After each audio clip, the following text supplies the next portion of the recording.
Honeys, so I read Kim Porter's book. This woman went through so much.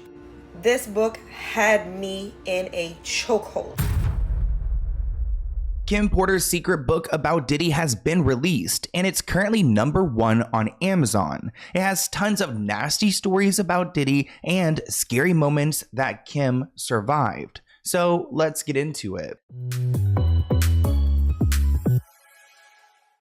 It's time that we talk about the book supposedly written by Kim Porter that's #1 on Amazon, despite her kids denouncing it, calling it fake. Rest in peace, Kim Porter. I hope there is justice brought to your death throughout this trial, because there's no doubt in my mind that Diddy had something to do with it. And for years, there's been talks about this book going around, this mysterious book that Kim Porter was writing about Diddy that ultimately led to her death. A newly published memoir is claiming to be written by Kim Porter, but it's being called out as fake by Diddy's attorney, of course. You think I'm going to believe this man who's providing so many excuses for Diddy? They're not even making sense. Actually, he was asked about all those lube bottles that were, found during the raid. Thousands of bottles of lube and baby oil. His attorney just put out a statement saying that he buys them in bulk, like most Americans do. Now, Mr. Mark Attorney, please do not try to compare Diddy to any other normal American. The book is titled Kim's Lost Words, A Journey for Justice from the Other Side. It was published on September 6th after Diddy was indicted, so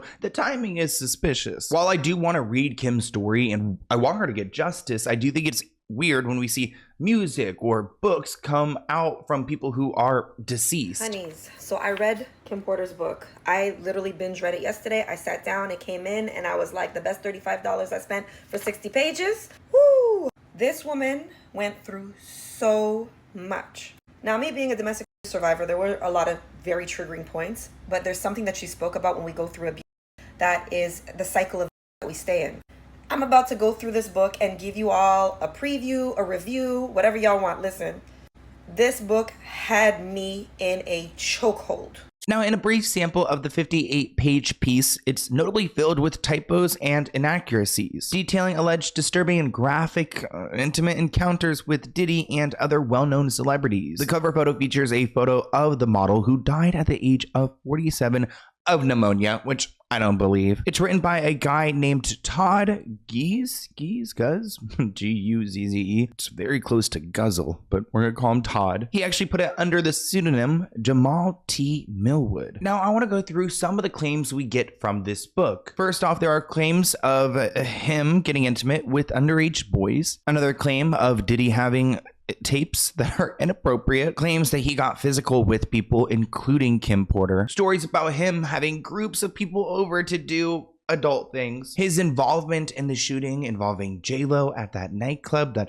I'm waiting for J-Lo to speak up, and then finally engaging in three-ways and swapping partners with very popular, well-known celebrities. Anyway, in the book, there's some disturbing stories, including the fact that when Kim and Sean Combs were together, P. Diddy, they started having threesomes, and at first threesomes started with just girls, and then after a while, the first threesome they had with a guy included Kim, P. Diddy, and Kim Porter's ex-husband, Al. Like, that was the first time that threesome happened, which already just seems like such an awkward scenario. But she says in the book that the threesome pretty quickly turned into a twosome with P. Diddy and Al. Like, she didn't feel like she was involved, so she, got up to leave, and he was like, oh no, baby, come back. But she was like, no, this is weird. She also says in the book that she had gone into his safe and found loads of video evidence of him with other guys, and the fact that there were really big names in there, including people that we know that would shock us, and then other big names in the industry that are quite high up. And a lot of the reasons why people think P. Diddy had something to do with Kim Porter's death is because she was going to release this book right before she died. Also, before Kim Porter died, when she broke up with P. Diddy, she started dating someone, and that person also just suddenly died of pneumonia, so there just seems to be a pattern here. You know what's wild? You could be walking down the street or headed to the grocery store, and then bam, you're in an accident. Suddenly you're dealing with injuries, bills, and an insurance company that's doing everything in its power to give you the bare minimum. It's gotta feel so frustrating. Insurance companies always seem to pull the same tricks, offering you the lowest settlement possible. But here's where Morgan & Morgan steps in and changes the game. Morgan & Morgan isn't just another law firm. They are America's largest injury law firm, with 1,000 attorneys and offices in each state ready to fight right for you. You don't have to deal with those insurance companies alone anymore because they've got your back. Take this for example. This year, they got a client in Florida at $12 million, way more than what the insurance company was offering. Morgan & Morgan doesn't settle. They will continue to fight until you get what you deserve. And here's the kicker. The whole process is as easy as ordering takeout. You could submit everything from your phone. No need for paperwork marathons or endless appointments. And with Morgan & Morgan, you only pay if you win. So if you've been injured or you know somebody, don't just sit there. You can head over to forthepeople.com/Sloan, or you can check out the link in my description below. It's fast, it's easy, and it's free unless you win. Morgan & Morgan is the team that fights for you because they're for the people. Thank you for sponsoring this video and enjoy. I mean, if this is true, it makes it seem like there's even more people out there than P. Diddy who would be after Kim Porter. I mean, you guys see how silent the celebrities are being now. Nobody wants to be dragged down into this. As far as Kim's estate, it looks like her family is exploring all their options. And it looks like they're gonna go after this publisher, Todd Guzzle. I can't stand that last name. Guzzle? Guz? Guz? I think it's Guz. Sorry to any of the Guzzes out there. Kim Porter never wrote a book, this person is claiming, which I mean, there's a lot of rumors of this book, so I do feel like there's a book that exists, and maybe this is it. But of course, the family is trying to write off everything. Now, Todd's claiming that he believes this book is real, but it's real to him and from what he knows. He claims he got it from a source who was well connected to Diddy and Kim Porter. So from what he knows and what he's read, he truly believes that this book is an accurate depiction. Now, of course, there have been rumors for a long time about Kim Porter and her death and how a lot of people, including myself, believe it's a possible homicide. Although these are rumors the family continue to dispel and the kids don't like it. This report claims Diddy's 4 children with Kim Porter are fed up with the conspiracy theories and online rumors suggesting their father had anything to do with her tragic death. All 4 children came together to put out a statement saying that all of these rumors are really hurtful, especially when they've already lost their mother, now they're losing their father. In a joint statement, they say it's been hard to reconcile how their mom Kim was taken from them too soon, but quickly dismiss any unfounded or unproven theories that Diddy was involved in her death, writing that there was no foul play. Maybe they're brainwashed. I mean, with the father like Diddy, I'm sure they are. Anyone claiming to have a manuscript is misrepresenting themselves. Please understand that any so-called friend speaking on behalf of our mom or her family is not a friend. They continue, we are deeply saddened that the world has made a spectacle of what has been the most tragic event of our lives. Our mother should be remembered for